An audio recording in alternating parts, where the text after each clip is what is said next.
नगरपालिका परिषद देवरिया में टेसी न्यूज़ द्वारा जो अभियान चलाया जा रहा है कि 25 वार्ड के सभासद का एक साक्षात्कार लिया जाए कि उन्होंने 5 वर्ष के अपने कार्यकाल में जनता की मूलभूत सुविधाओं के लिए क्या क्या कार्य किए। उसी क्रम में आज बात करेंगे वार्ड नंबर 4 के सभासद अमित मिश्र जी से। अमित मिश्र जी, सबसे पहले तो टेसी न्यूज़ में आपका स्वागत है। आप 5 वर्षों से नगर पालिका के सभासद हैं वार्ड नंबर 4 के। आपने जनता की मूलभूत समस्याओं के लिए 5 वर्ष में क्या कार्य किए? सर्वप्रथम मैं आपका स्वागत करूंगा कि आज टेसी न्यूज़ द्वारा पूरे नगर में लगभग 25 वार्ड में ही बहुत ही शानदार पहल किया जा रहा है, जिसके लिए आप निश्चित टेसी न्यूज़ को मैं धन्यवाद देना चाहूँगा और आपको मैं बधाई देना चाहूँगा कि आपने ऐसा मुहिम चलाया कि प्रत्येक वार्डों में जाकर के वहाँ पे किए गए विकास कार्यों का आपने चर्चा कर रहा है, जिसके लिए आप निश्चित रूप से बधाई के पात्र हैं। इसके लिए आपको मैं धन्यवाद करता हूँ। हमारे पूरे लगभग 5 साल के कार्यकाल अब अंतिम पड़ाव पे हैं। उसमें हमने जितने भी विकास कार्य अधूरे थे उसको हमारे कार्यकाल में उसको पूरा किया गया है और लगभग अभी तक हम लोगों ने 21 सड़कों का हमने निर्माण कराया है, जिसमें 12 सड़कें आरसीसी हैं, 3 सड़कें उसमें से इंटरलॉकिंग हैं और लगभग सभी सड़कें पिच हैं। आज सिंधी मिल कॉलोनी में विकास के बारे में हमसे ज़्यादा आपको अगर जानना हो तो वार्ड में जाइए और पूरी जनता बताएगी विकास कार्य हुए कि नहीं। मैं तो आने वाले समय में हम जनता के बीच में जाएंगे। अभी हम आपसे जानना चाहेंगे कि आपने क्या क्या कार्य किया। काम लगभग सभी सड़कों का इस समय लगभग सिंधी मिल में अभी 2017 में हम लोग चुनाव जीत के आए तो सिंधी मिल में सभी सड़कें टूटी फूटे थे, सभी जर्जर क्षतिग्रस्त अवस्था में थे। आज सिंधी मिल में जाइए तो कहीं भी आपको जर्किंग नहीं मिलेगा, कहीं भी गड्ढा नहीं मिलेगा, लगभग पूरा वार्ड संतृप्त है। रही बात 5 साल के कार्यकाल में कोई भी सभापति या फिर कोई भी ग्राम प्रधान अपने एक रिज्यूम में पूरे वार्ड का निर्माण कराना हमें नहीं लगता है कि वो पॉसिबल है। कुछ काम हुए हैं और कुछ काम बाकी भी हैं।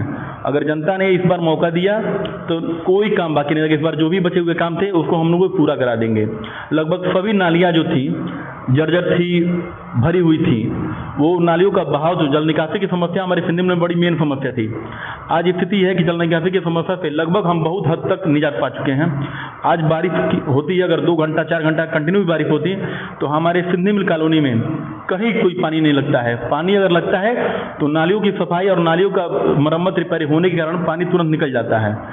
अच्छा, ये बताइए कि नगर पालिका द्वारा प्रकाश की व्यवस्था भी की जाती है, तो क्या आपके द्वारा अपने वार्ड में प्रकाश की समुचित व्यवस्था आपने की है? बहुत प्रकाश के क्षेत्र में हम लोगों ने लगभग अनवरत काम किया है। आज स्थिति ये है कि सिंधी मिल कॉलोनी में रात्रि में निकल जाइए, पूरे कॉलोनी में मैं चैलेंज करता हूँ, दावा करता हूँ कि पूरी कॉलोनी में आपको कोई बल्ब बंद नहीं मिलेगा। लगभग 40 से 50 ऐसे लाइट है जो वहाँ पे लाइटें की प्रकाश की व्यवस्था नहीं थी, हम लोगों ने वहाँ पे पोल लगवा करके वहाँ प्रकाश की व्यवस्था दी गई है जनता को। जैसे उधर नया जो ग्रामीण जो नया जो खाली एरिया था, जो डेवलपमेंट नहीं था, जहाँ पे प्लाटिंग हुए हैं, जो नए नए मकाने बने हैं, उस क्षेत्र में लाइट और पोल की व्यवस्था नहीं थी। वहाँ पे हमारे चुनाव जीतने के बाद हमने बिजली विभाग से करके, एक्सीएन से करके और अपने पार्टी के सांसद और विधायक का सहयोग लेकर के हम लोगों ने लगभग 62 पोल हमने नया गड़वाया है, जिसमें जहाँ भी लाइट की प्रकाश की व्यवस्था नहीं थी वहाँ पे कराया गया है। जो भी बिजली विभाग द्वारा तार की वो जो डीपी मशीन की व्यवस्था नहीं थी, आज हर पोलों पे लाइट है, हर पोलों पे तार है।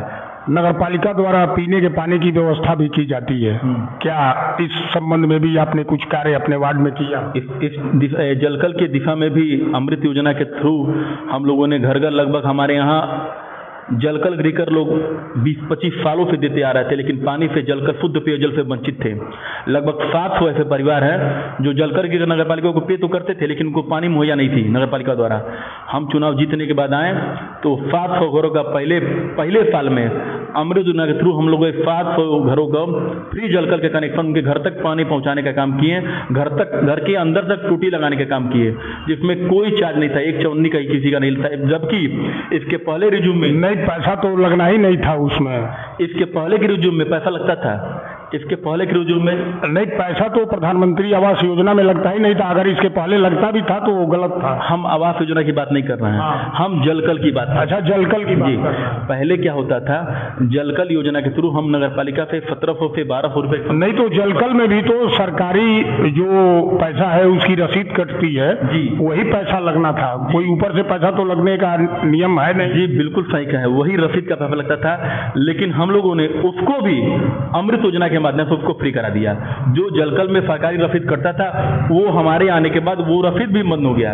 हमने अमृत योजना के थ्रू कनेक्शन को चयनित किया और उस सभी घरों को अमृत योजना की योजना के थ्रू हम लोग जलकल का फ्री कनेक्शन दिया घर घर, जो सरकारी रसीद भी नहीं कटा। आपके वार्ड में आंगनबाड़ी केंद्र भी होगा, क्या उन लोगों द्वारा सुचारू रूप से कार्य किया जाता है? आंगनबाड़ी बहनों का हमारे ऊपर मतलब वार्ड में और जनता के बीच में उनका बहुत सहयोग है, बहुत मेहनत करती हैं और लगभग सभी लाभार्थियों को, जो धात्री हो गए, लाभार्थी हो गए, गर्भवती हो गए, सबको नियमित उन्होंने हमारे नेतृत्व में वो लोग नियमित बांटती हैं और सबको मिलता है। अब एक आध लोग कोई चले गए, रिलेशन में चले गए, कोई शादी में चले गए, वो लोग छूट जाते हैं।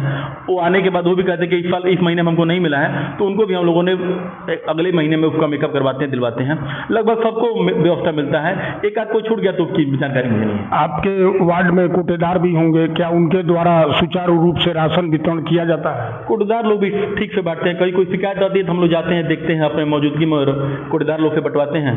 लगभग सभी लोग ठीक से बांटते हैं, कोई दिक्कत नहीं, शिकायत नहीं आती है। क्या आप अपने कार्यकाल में प्रधानमंत्री आवास योजना का भी लाभ अपने वार्ड में लोगों को दिलवाया है? लगभग 200 परिवार हमारे वार्ड में ऐसे थे जो कट्रेन फेड में, टीन फेड में या फिर त्रिपाल डाल करके छज्जे में थे।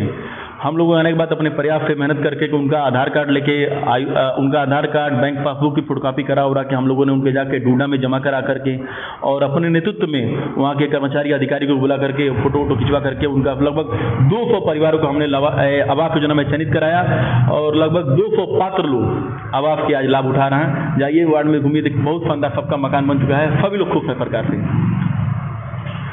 आने वाले समय में अमित मिश्र जी जो वार्ड नंबर 4 के सभासद हैं, इनसे फिर बात किया जाएगा और वार्ड में घूमा भी जाएगा, जनता की भी राय ली जाएगी और भी प्रत्याशी मैदान में आएंगे, उनसे भी बात की जाएगी। तेसी न्यूज मनोज श्रीवास्तव, कैमरामैन सूरज शुक्ला के साथ देवरिया।